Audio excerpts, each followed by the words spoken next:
Hello, hi, good morning everyone. Today we will discuss about excretory product and their eliminations. अब excretory product के बारे में समझेंगे. In our cells during metabolic activities accumulate many byproduct जैसे ammonia, urea, uric acid and CO2 and many ions like sodium, chlorine, potassium accumulate in our cells. अब ये जो accumulate हुए हैं, अब इनको निकालने के लिए बॉडी से निकालने के लिए ये प्रोसेस होती हैं, जो कि अगर ह्यूमन की बात करें ये किडनी के द्वारा होता है और मैनी ऑर्गेनिज्म होते हैं उसमें डिफरेंट डिफरेंट टाइप होता है। और ये जो प्रोडक्ट है ये जो एक्यूमुलेट प्रोडक्ट हुए हैं उसी को बोलते हैं एक्सक्रीटरी प्रोडक्ट। अब हम डिस्कस मेनली इस चैप्टर में हम तीन एक्सक्रीटिव प्रोडक्ट के बारे में डिस्कस करेंगे, ammonia, urea and uric acid. अब हम देखते हैं अमोनिया अमोनिया जो भी एनिमल्स हैं, अगर अमोनिया जो एनिमल्स अमोनिया एक्सक्रीट करते हैं फ्रॉम बॉडी से उसे बोलते हैं एमोनोटेलिक ऑर्गेनिज्म। और जो एनिमल्स यूरिया एक्सक्रीट करते हैं फ्रॉम द बॉडी उसे बोलते हैं यूरोटेलिक ऑर्गेनिज्म। सेम ऐसे यूरिक एसिड जो बाहर निकालते हैं एक्सक्रीट करते हैं उन्हें बोलते हैं यूरोटेलिक ऑर्गेनिज्म। अब हम देखते हैं, अब अमोनोटेलिज्म को देखते हैं कि मैंने बोला कि जो ऑर्गेनिज्म अमोनिया को एक्सक्रीट करता है उसे अमोनोटेलिक ऑर्गेनिज्म कहते हैं, और जिस प्रोसेस से वो एक्सक्रीट करता है फ्रॉम द बॉडी उसे कहते हैं अमोनोटेलिज्म। उस प्रोसेस को क्या कहते हैं? अमोनोटेलिज्म। अगर हम अमोनिया की बात करते हैं तो ये मोस्ट टॉक्सिक होता है, मोस्ट टॉक्सिक अमोनिया होता है। इस वजह से इसे large amount of required water, ताकि ये टॉक्सिटी है उसकी निकल जाए। इस वजह से ये अमोनिया जो अमोनोटेलिक ऑर्गेनिज्म है या ये मेनली इक्वेटिक वाले जो एनिमल होते हैं उनमें पाया जाता है, क्योंकि इक्वेटिक में होंगे तो लार्ज अमाउंट ऑफ वाटर रहता है। और ये जो एक्सक्रीट करते हैं आउट ऑफ बॉडी, कैसे करते हैं? वो बॉडी सरफेस से, जो एनिमल्स होते हैं इक्वेटिक में उनका जो बॉडी सरफेस होता है उसके द्वारा डिफ्यूजन हो जाता है। जैसे पानी जो इक्वेटिक में जो वाटर है उसका कंसंट्रेशन कम होगा, अमोनिया का बाहर अंदर ज्यादा होगा। जब अंदर ज्यादा कंसंट्रेशन होता है तो उसके बॉडी सरफेस से डिफ्यूजन होकर बाहर निकल जाता है अमोनिया। और गिल्स सरफेस से भी होता है, ये अमोनिया में होता है। इस वजह से लॉस मोस्ट टॉक्सिक होता है, इस वजह लार्ज क्वांटिटी रिक्वायर्ड होती है वाटर की। अब देखते हैं यूरिया में अब देखेंगे यूरिया लेस मतलब मीडियम होता है, ज्यादा टॉक्सिक नहीं होता। यूरिया ह्यूमन में होता है मेनली। अगर यूरिया जो एक्सक्रीट करते हैं उस ऑर्गेनिज्म को इर्कोटेलिक बोलते हैं, जैसे हम लोग इर्कोटेलिक है। और जिस प्रोसेस से हम लोग एक्सक्रीट करते हैं उस प्रोसेस को बोलते हैं यूरोटेलिज्म। किसको करते हैं? यूरिया को एक्सक्रीट करने के प्रोसेस को हम क्या कहते हैं? यूरोटेलिज्म। एंड जो हमारे बॉडी में सेल्स में अमोनिया बनता है ड्यूरिंग मेटाबॉलिक एक्टिविटीज के द्वारा, तो वो तो लीवर में जाता है। तो लीवर में एक साइकिल चलती है जिसे जिसे यूरिया साइकिल भी बोलते हैं, जिसे यूरिया साइकिल या ओरिनथिन साइकिल, जिसे यूरिया साइकिल और इनथीन साइकिल या यूरिया साइकिल, इसके द्वारा ही यूरिया बनता है। अमोनिया से कन्वर्ट हो जाता है यूरिया में, किसमें? लीवर में होता है। ये आपके एनसीईआरटी में है नहीं, बट ये जो टेस्ट होते हैं उसमें बहुत क्वेश्चन पूछता है कि ओरेंथिन साइकिल जो है वो किससे क्या होता है, किससे क्या बनता है। तो इसमें डायरेक्ट जो अमोनिया है, अमोनिया को अगर हम यूरिया में बदलते हैं तो इसी को ओरेंथिन साइकिल बोलते हैं। और इस किस में होता है? लीवर में होता है, बस ये बनता है। अब क्या होता है कि ये लीवर में तो यूरिया बन गया, जब लीवर में यूरिया बन जाता है तो जो ब्लड वेन है, जो release into blood hepatic vein, जो लीवर में यूरिया बना है वो यूरिया को डाल देगा किसमें? हिपैटिक वेन में डाल देगा। कहाँ से? लीवर से हिपैटिक वेन में जाएगा।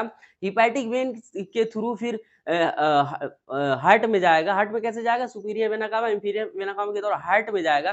फिर हार्ट से पंप करेगा, जब हार्ट तो पूरे बॉडी में सर्कुलेट होगा, फिर जो आर्टरी के द्वारा फिर जाता है किडनी में, और जो किडनी वाला आर्टरी होता है उसी को बोलते हैं रीनल आर्टरी के द्वारा फिर किडनी में फिल्टर हो गया, ब्लड प्योर हो गया, और जो भी जितना बाई प्रोडक्ट वो निकल गया और जाता है। ये प्रोसेस होता है किसमें, ह्यूमन में होता है, जो कि यूरिया मेनली। अब देखते हैं तीसरा यूरिक एसिड। यूरिक एसिड जो भी एक्सक्रीट करते हैं ये एनिमल्स हैं, उन्हें हम बोलते हैं यूरिकोटेलिज्म बोलते हैं। ये लिस्ट टॉक्सिक होते हैं, लिस्ट रिक्वायर्ड ऑफ वाटर होता है। अब अब अब देखते हैं यूरिया एंड यूरिक एसिड जो होता है, यूरिया एंड यूरिक एसिड को कम वाटर की आवश्यकता होती है, यहाँ तक कि यूरिक एसिड को तो और भी कम चाहिए। इस वजह से वाटर कंजर्वेशन का भी काम करते हैं सब। कौन? यूरिया एंड यूरिक नीड में क्वेश्चन पूछा हुआ है। Water terrestrial adaptation for water conservation कौन करता है? यूरिया एंड यूरिक एसिड जो वो एनिमल्स होते हैं वो करते हैं। अब अमोनोटेलिक ऑर्गेनिज्म, यूरियोटेलिक का जो यूरिकोटेलिक एग्जांपल एनसीईआरटी में दिया, पूरा एनसीईआरटी का ही मैं लिखा हूँ। अब इसको बस याद करना है बस, जैसे many bony fishes, aquatic amphibians, aquatic insect ये अमोनिया एक्सक्रीट करते हैं। अब दूसरा जो ureotelic mammals are terrestrial amphibian. Mammals में हम लोग आ जाते हैं, टेरेस्ट्रियल एम्फीबियन होते हैं, cartilaginous fishes and marine fishes, इसको याद करना है। फिर यूरिकोटेलिक में रेप्टाइल, बर्ड हमेशा नीड में पूछता है यूरिकोटेलिक, तो आपको तुरंत याद करना land insect and land snails भी होते हैं। अब हम देखते हैं सम एक्सक्रीटरी ऑर्गन मतलब जैसे हम लोग पढ़ते हैं ना एनिमल किंगडम में पोरीफेरा, सिलेंटेरा, टेनोफोरा, वो सब में लेके जो शुरुआती में कैसे कुछ ऑर्गनल क्योंकि उनमें किडनी नहीं होता था, तो कुछ ऑर्गन्स पाए जाते थे, उनके द्वारा उनका एक्सक्रीशंस होता था। अब देखेंगे जो कि एनसीईआरटी में दिया, और इसको बस याद कर लेना, और इसको समझने के लिए हम एनिमल किंगडम में डिटेल में समझेंगे, बस इसको एक बार याद करते हैं बस। फ्लेम सेल एंड प्रोटीन एफ्रेडिया किसमें पाया जाता है? Primary regulation and ionic fluid balance. ये फ्लेम सेल एंड प्रोटीन एफ्रेडिया होता है, primary regulation ionic and fluid balance करता है। किसमें पाया जाता है? फ्लैट वार प्लिनेरिया, रोटिफर, सम एनालिड्स में पाया जाता है, एंड सेफेलोकार्डेट एम्फिऑक्सिस, ये एग्जांपल है एनसीईआरटी का, इसको याद करना। नेफ्रेडिया मेनली अर्थवार में पाया जाता है, एंड अदर एनालिड्स में भी पाया जाता है। मेलपिगियस ट्यूब तुम्हारा कॉकरोच में पाया जाता है, और इंसेक्ट में भी होगा। और green gland and antennal gland, ये तो और इंपॉर्टेंट पूछता है, प्रॉन में पाया जाता है, क्रूस्टेशियन लाइक प्रॉन। अब हम देखते हैं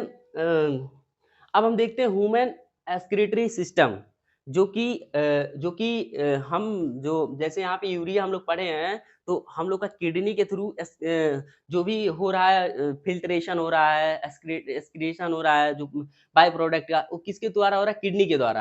तो ह्यूमन एक्सक्रीटरी सिस्टम में मेनली किडनी आता है।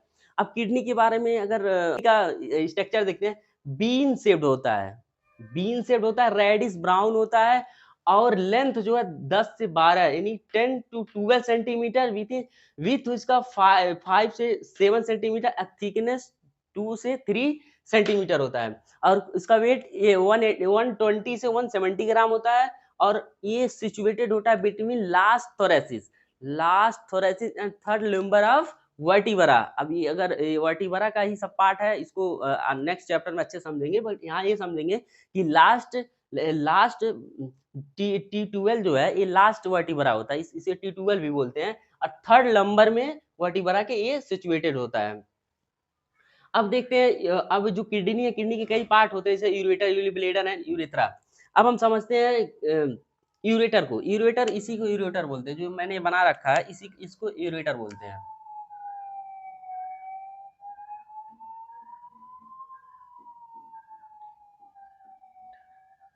ये यूरेटर्स आप देख सकते हैं पेयर में है, एक दो ये यूरेटर्स जाके किडनी से जुड़े हुए हैं, किडनी में जो कि फिल्ट्रेशन का प्रोसेस सब कुछ चलता है, फिर इसके थ्रू इसके जो यूरेटर्स है, इसके थ्रू कहाँ आ गया? यूरिन को करता है, और इसके जो मसल्स है, इसमें स्ट्रेस रिसेप्टर पाया जाता है, किसमें? अब देखते हैं, अब नीचे, अब जो किडनी से फिल्ट्रेशन होके जो यूरिन है यूरेटर्स में आया, यूरेटर से ये स्टोर हुआ किसमें? यूनिब्लेडर में स्टोर हुआ, कुछ सम टाइम तक रहता है, फिर उसके बाद हम उसको यूरेथ्रा के द्वारा पास आउट कर देते हैं। यूरेथ्रा, ये जो पार्ट है आपका यूरेथ्रा है, जो आगे होता है, आगे वाला पोर्शन होता है, यूरेथ्रल ओपनिंग बोलते हैं, यूरेथ्रल ओपनिंग बोलते हैं। और यूरेथ्रल स्पिंचर, स्पिंचर लगा होता है यहाँ पे, ये ध्यान देना। अब देखते हैं कि 20 से 30 gram urea per day excrete होता है। ये तो टर्म याद कर लेना आप, 20 से 30 ग्राम पर डे। अब यूरिन होता है 1 to 1.5 litre per day, light yellow colour का होता है, यानी कि 1.5 लीटर पर डे हम लोग यूरिया को एक्सक्रीट करते हैं, जो कि कलर क्या होता है, लाइट येलो कलर होता है। और इसका पीएच यूरिन का पीएच क्या होता है, जैसे यूरिन हुआ देख के हम लोग बोलते हैं छी, वैसे ऐसा उसका हो गया, एक ट्रिक हो गया कि पीएच इसका 6 हो गया, स्लाइटली एसिडिक होता है, 6 है तो स्लाइटली एसिडिक ही होगा। अब हम एक और टर्म आता है मिक्चुरेशन। मिक्चुरेशन में जैसे यूरिन को release from kidney, this process is called maturation, process of release of urine this called micturition. ये वॉलंटरी प्रोसेस होता है, मींस इसको हम कंट्रोल कर लेते हैं। देखते हैं आप ना, अगर हम लोग को यूरिनेशन जाना हो तो हम लोग कुछ समय तक कंट्रोल कर सकते हैं, उसी को बोलते हैं वॉलंटरी प्रोसेस। वॉलंटरी प्रोसेस हो गया। अब इस प्रोसेस को हम समझते हैं, जो कि यूरिनेशन जो होता है उसका जो प्रोसेस होता है उसको समझते हैं। सबसे पहले यूरिनरी ब्लेडर में आके जो यूरिन है फील्ड हो गया। अब क्या होगा, इसमें एक्यूमुलेट होता जाएगा, फिर क्या होगा, इसमें इसका वॉल्यूम जो भर जाएगा, जो वॉल्यूम इसका भर जाएगा, तो यहाँ जो मसल्स होती हैं, यहाँ पे जो ये जो वाल है इसका, इसमें मसल्स, वहाँ एक स्ट्रेस रिसेप्टर पाया जाता है, मैंने कि बताया पहले। तो स्ट्रेस रिसेप्टर जो है, जब उसमें जब पूरा वॉल्यूम भर जाता है तो वो उस पे इफेक्ट पड़ता है, इस वाल पे इफेक्ट पड़ता है, तो स्ट्रेस रिसेप्टर होते हैं वो एक्टिव हो जाते हैं। जब स्ट्रेस रिसेप्टर एक्टिव हो जाते हैं, वो सिग्नल भेज देते हैं किसको, ब्रेन को, सिग्नल भेज देते हैं ब्रेन को। फिर ब्रेन से वो मोटर न्यूरॉन के द्वारा सिग्नल आता है, फिर यहाँ जो मसल्स होती हैं, यहाँ जो ये जो मसल्स है, यहाँ पे जो वाल है, यूनिब्लेडर का वाल, यहाँ जो मसल्स होती हैं वो रिलैक्स हो जाती हैं। ये रिलैक्स या कंट्रैक्ट, मतलब सिकुड़ जाती है, कंट्रैक्ट होती हैं। जब यहाँ की मसल्स कंट्रैक्ट होती हैं, तो यहाँ एक स्पिंचर मैंने बताया, ये जो स्पिंचर है ये रिलैक्स हो जाता है। दोनों एक साथ चलते हैं प्रोसेस। ये क्या हुआ, मसल्स कंट्रैक्ट हुई, कब कंट्रैक्ट हुई, जब मोटर न्यूरॉन के द्वारा सीएनएस सेंट्रल नर्वस सिस्टम से यहाँ पे मैसेज आया, तो ये क्या हुआ, ये मसल्स कंट्रैक्ट हुई, ये स्पिंचर जो है ये रिलैक्स हुआ, दोनों साथ साथ होते हैं। फिर जब ये कंट्रैक्ट होंगे, ये रिलैक्स होगा, तो यूरिन यूरिन रिलीज हो जाएगा। इसी प्रोसेस को बोलते हैं मैच्योरेशन। आपको समझ में आ गया होगा।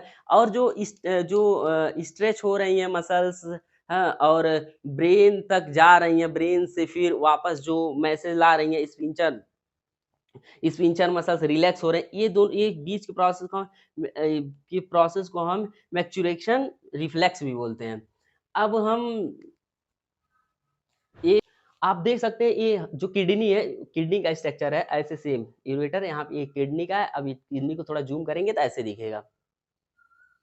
अब इस किडनी को देखेंगे, सबसे ऊपर जब देखेंगे तो सबसे ऊपर जो ये है, इसको देखेंगे रीनल कैप्सूल्स बोलते हैं, जो ऊपर कवरिंग है उसको रीनल कैप्सूल्स बोलते हैं।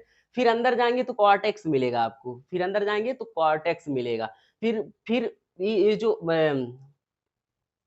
ये जो बना है ऐसे ट्रिंगुलर शेप का, इसी को बोलते हैं मिडोरिली पिरामिड बोलते हैं। क्या बोलते हैं, मिडोरिली पिरामिड। और जो बीच का स्पेस है इसे रीनल कॉलम्स बोलते हैं, रीनल ऑफ कॉलम्स बोलते हैं, कॉलम।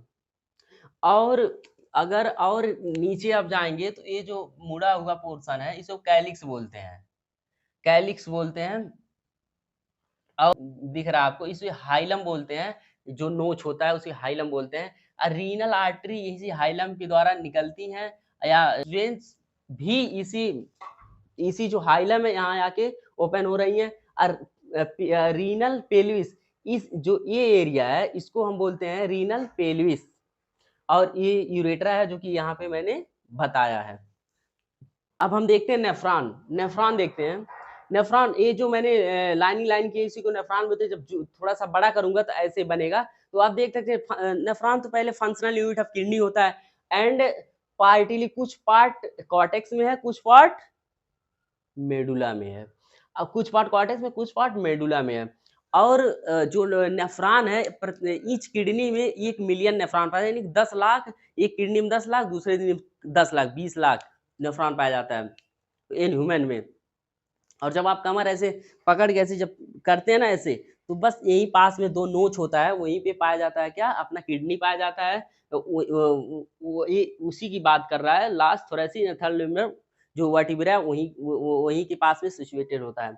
अब हम देखते हैं कि जो किडनी होता है ना, जो इसका जो किडनी होता है, सॉरी, जो नेफ्रॉन होता है ना, नेफ्रॉन को अब 2 पार्ट में हम डिस्कस करेंगे, glomerulus and renal tubule. Glomerulus जो फिल्ट्रेशन का काम करता है, इसको मैं डिटेल में पढ़ाऊंगा नेक्स्ट स्लाइड पे। अभी बस थोड़ा इंट्रोडक्शन जानिए। ग्लोमेरुलस जो इन कॉर्टेक्स में होता है, ग्लोमेरुलस जो है इन कॉर्टेक्स में होता है, ये ग्लोमेरुलस है, इन कॉर्टेक्स में है। देखिए जो ट्यूब्यूल्स हैं और पार्ट है, ये कहाँ है,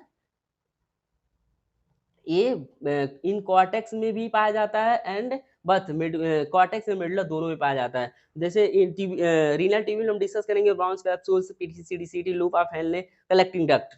अब नेफ्रॉन को थोड़ा सा अच्छे समझेंगे नेक्स्ट स्लाइड पे, फिर आपको पूरा अच्छे से समझ में आएगा। अब हम जो नेफ्रॉन है उसके जो पार्ट है ग्लोमेरुलस एंड रीनल ट्यूब्यूल्स के बारे में समझेंगे।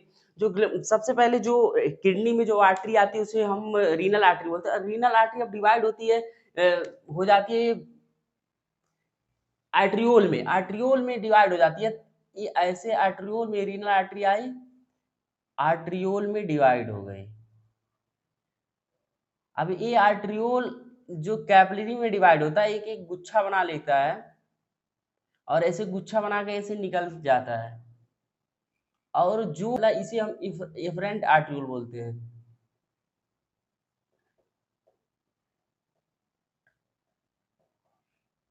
इफरेंट आर्ट्रियोल एक कैपिलरी का एक गुच्छा बना लिया और इसे ही बोलते हैं ग्लोमेरुलस। और ये कैपिलरीज फिर कैपिलरीज जाके यहाँ पे जो निकल रहा है उसे इफरेंट आर्ट्रियोल बोलते हैं, इफरेंट आर्ट्रियोल बोलते हैं, इफरेंट आर्ट्रियोल बोलते हैं। अब रीनल आर्टरी डिवाइड हो गया एफरेंट आर्ट्रियोल में, एफरेंट आर्ट्रियोल अब तो कैपिलरी में डिवाइड होगा, तो कैपिलरी का है कि गुच्छा बन जाता है जिसे हम ग्लोमेरुलस बोलते हैं। और ये जब जो निकलता है जो पार्ट यहाँ से, उसको इफरेंट आर्ट्रियोल बोलते हैं। जो होता है जैसे कि किडनी में जब आ रहा है तो रीनल आर्टरी उसको बोलते हैं। रीनल आर्टरी डिवाइड हो गया एफरेंट आर्ट्रियोल में, एफरेंट आर्ट्रियोल अब तो कैपिलरी में डिवाइड होगा, तो कैपिलरी का है कि गुच्छा बन जाता है जिसे हम ग्लोमेरुलस बोलते हैं। और ये जब जो निकलता है जो पार्ट यहाँ से, उसको इफरेंट आर्ट्रियोल बोलते हैं। और अब जो एक कैप्सूल्स,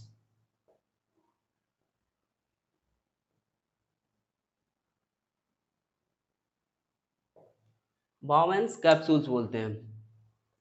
इसी ये जो cup set structure bounce capsules, इसी के अंदर क्लोज क्या है, ग्लोमेरुलस है। अब जो ये अब आगे जो पार्ट देखेंगे, इसको ये पार्ट जो इसको बोलते हैं पीसीटी, प्रॉक्सिमल कन्वोल्यूटेड ट्यूब्यूल्स। अब प्रॉक्सिमल कन्वोल्यूटेड ट्यूब्यूल्स जो है वो हाईली कॉइल्ड है, ये हाईली कॉइल्ड है एंड ब्रश बॉर्डर इपिथेलियम पाया जाता है एंड माइक्रोविलाई भी यहाँ पे होता है, सिंपल क्यूबाइडल इपिथेलियम से बना होता है। अब नीचे का पार्ट आप देखेंगे, जो नीचे ऐसे आपको दिख रहा है, ये जो हेयर पिन लाइक स्ट्रक्चर दिख रहा है, इसे बोलते हैं Henle loop. Henle loop, Henle loop 2 part में डिवाइड हो जाता है। अगर जो नीचे आ रहा है इसे बोलते हैं डिसेंडिंग,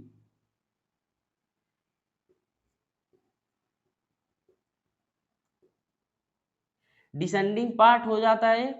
और ये जो आ रहा है डिसेंडिंग, और ये असेंडिंग पार्ट होता है।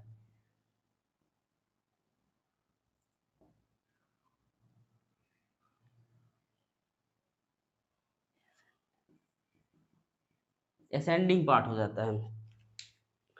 अब जो असेंडिंग पार्ट है, फिर असेंडिंग ये पीसीटी जो हाईली कॉइल्ड स्ट्रक्चर आप ये देख रहे हैं, प्रॉक्सिमल कन्वोल्यूट ट्यूब्यूल पीसीटी हो गया। फिर बाद में यही ट्यूब्यूल जो है एक हेयर पिन लाइक स्ट्रक्चर बना दे, जिसे हम हेले लूप्स बोल रहे हैं। और ये हेले लूप्स का 2 पार्ट, जो ऊपर से नीचे आ रहा है उसे डिसेंडिंग पार्ट बोल देंगे, जो नीचे से ऊपर जा रहा है असेंडिंग पार्ट बोल देंगे। फिर यहाँ आता है डीसीटी, ये पार्ट जो है ये भी हाईली कॉइल्ड है, डीसीटी आता है। अब जो डीसीटी का पार्ट है तो वो जाके मिल जाता है कलेक्टिंग डक्ट में, यानी कि ये जो ये देख रहे हैं आप, जो कलेक्टिंग डक्ट है, कलेक्टिंग डक्ट। अब कलेक्टिंग डक्ट में कई कई ब्रांच आके, जैसे कई नेफ्रॉन आके कलेक्टिंग डक्ट में मिल सकते हैं। ये कलेक्टिंग डक्ट एक ही है, पर इसमें कई नेफ्रॉन आके इसमें मिल सकते हैं। मैंने तो एक ही बताया, बट यहाँ पे देखो ये मैं छोड़ दिया हूँ कि कई भी ऐसा भी होता है कि एक ही कलेक्टिंग डक्ट है, कई नेफ्रॉन आके इसमें जुड़ते हैं। आर्ट्रियोल है, इफरेंट आर्ट्रियोल ही एक ये स्ट्रक्चर बना लिया, एक कैपिलरी का स्ट्रक्चर बना लिया किसके अराउंड, ये जो ट्यूब्यूल है इसके अराउंड में एक ये जो एफरेंट आर्ट्रियोल है इसका एक नेटवर्क बन गया कैपिलरी का, इसी को बोलते हैं पेरिट्यूबुलर कैपिलरी नेटवर्क। अब इसी के पैरेलल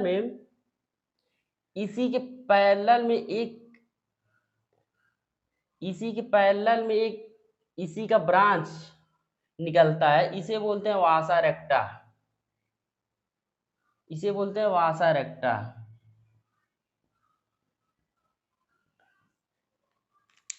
वासा रेक्टा हो गया। अब ये जो glomerulus Bowman's capsule PCT DCT loop of Henle and peritubular capillary network, ये तो समझ में आ गया, नेफ्रॉन का ये जो पार्ट था उसको तो हमने समझाया। अब हम समझते हैं यूरिन फॉर्मेशन। यूरिन फॉर्मेशन समझने से पहले समझते हैं कि जो हार्ट है, हार्ट पंप किया, अरोटा में ब्लड गया, अरोटा से ब्लड आर्टरी में गया, आर्टरी किडनी में जाती है, उसको हम बोलते हैं रीनल आर्टरी। रीनल आर्टरी ही एफरेंट आर्टरियोल में कन्वर्ट हो गया। फिर एफरेंट आर्टरियोल एक नेटवर्क, कैपिलरी का नेटवर्क बना लिया, जिसे हम बोले ग्लोमुलस बोले हैं। फिर वो आगे चल के कन्वर्ट हो गया इफरेंट आर्टरियोल में, और इफरेंट आर्टरियोल एक स्ट्रक्चर बना लिया, या नेटवर्क लाइक स्ट्रक्चर बना लिया, किसके सराउंड, रीनल ट्यूब्यूल के सराउंड, इसे बोलते हैं पेरिट्यूबुलर कैपिलरी नेटवर्क। ये जो कैपिलरी है, यहाँ ब्लड का एक्सचेंज, सॉरी CO2 एक्सचेंज नहीं होता, नॉर्मल कैपिलरीज नहीं है, बट ये जो है कैपिलरी, ये नॉर्मल कैपिलरी, जो नेटवर्क लाइक स्ट्रक्चर बना, ये नॉर्मल कैपिलरीज है।